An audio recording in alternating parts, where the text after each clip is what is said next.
taught you that African death was okay? I'm having these conversations with my cousin, and for most of you guys who don't know, I am Congolese, and I've been having questions and conversations with my cousins regarding everything that's happening in Congo in the East End, where I was born, regarding why we're comfortable with Congolese death.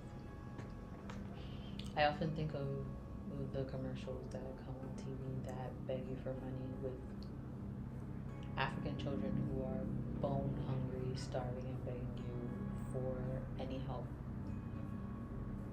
And the truth is, obviously, that everyone is desensitized to Black death, and more particularly African death. Once you put Africa in front of it, then the death is normal.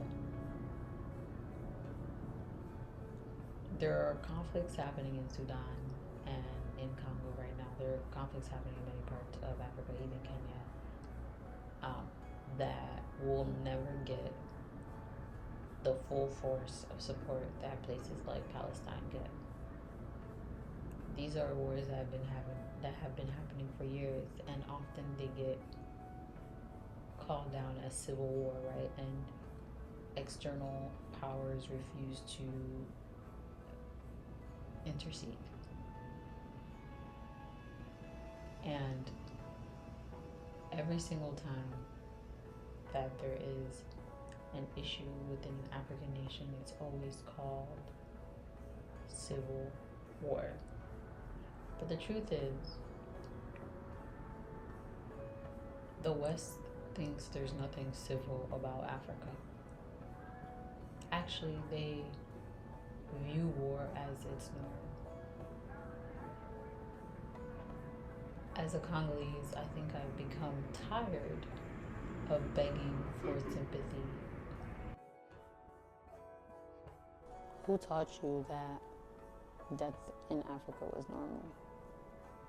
Was it the commercials with the starving African children begging you for 50 cents to $1 for a subscription to this major organization that will only give 10 cents to their 10,000 to these African nations? Or was it the fact that in every movie, when you arrive in the African places, they're always poor, there's always people living in sub-conditions, and they told you this is normal, this is how it's supposed to be. The West is the best lifestyle. Why is it that whenever there's turmoil in Africa, it's called a civil war? When there's truly nothing civil about it, right?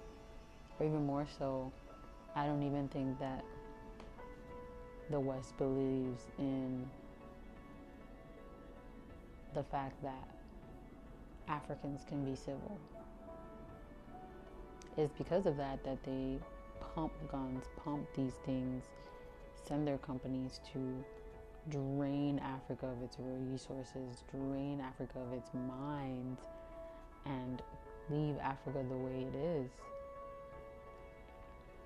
I think about the wars and the turmoils happening in Sudan, Congo, Kenya, Ghana, and how many of us aren't able to even feel sympathy or even further empathy because we cannot relate to African children.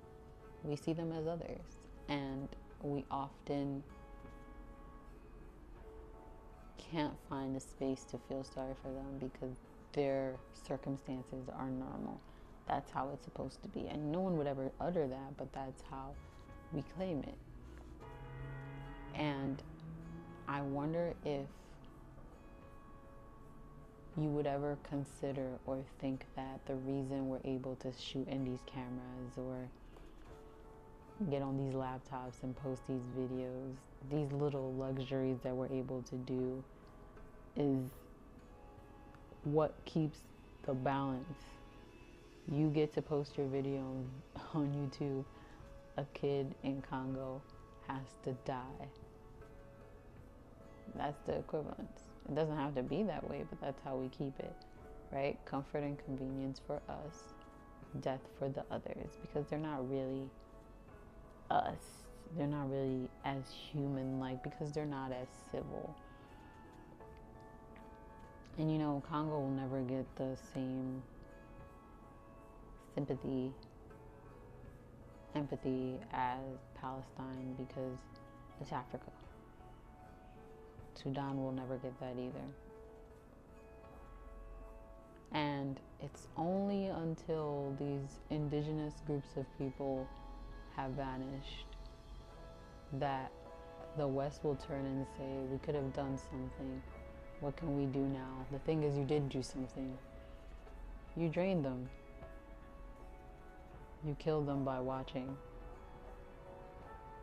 And you killed them by not lending a hand. I really urge all of you who don't know about the conflict in Congo to do a small, simple Google search and find out about what's been happening with M23, Congo, and Rwanda. We can't continue to fail the Congolese people